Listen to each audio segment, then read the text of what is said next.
Kwa siku za hivi karibuni kumekuwepo na taarifa kwamba taasisi inayopambania haki za binadamu ulimwenguni Amnesty International imekuwa kuwafadhili baadhi ya wanaharakati kutoka nchini Tanzania ambao wamekimbia nchi kufuatia matukio ya hivi karibuni ya kisiasa nchini Tanzania, kwamba taasisi hiyo imekuwa ikiwafadhili wanaharakati hao kuitusi na kuidhihaki serikali ya Tanzania. Katika barua ambayo imesambazwa kwenye mitandao mbalimbali ya kijamii, inaweka wazi uhusiano baina ya taasisi hiyo ya haki za binadamu kufuta misaada dhidi ya wanaharakati hao. Kwa mujibu wa barua hiyo, inasema kwamba kufutwa kwa mishahara ya kila mwezi. Barua hii inakujulisha rasmi kuwa watu walioorodheshwa hapa chini hawastahili tena kupokea mshahara wa kila mwezi wa dola 700 za Marekani chini ya mpango wa msaada wa hifadhi ya wakimbizi nchini Kenya, kutokana na kutofuata masharti na kanuni zilizokubaliwa. Imethibitishwa kuwa watu husika walirejea Tanzania bila taarifa wakati bado wamesajiliwa chini ya mpango uliotajwa hapo juu. Huu ni uvunjaji wa sheria. Hata hivyo, kwa athari ya mara moja, malipo yote ya kifedha yanayohusiana na watu hao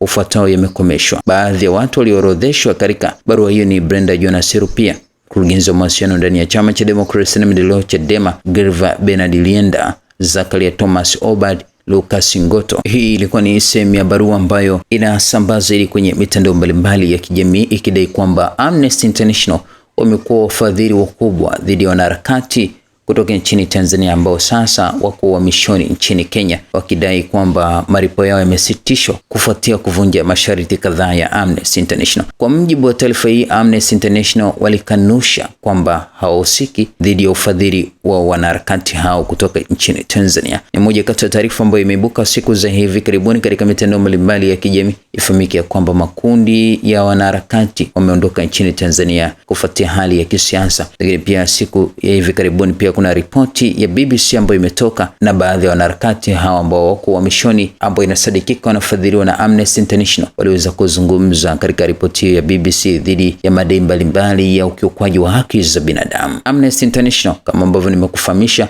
wamekanusha taarifa hiyo wakisema kwamba ni potoshi.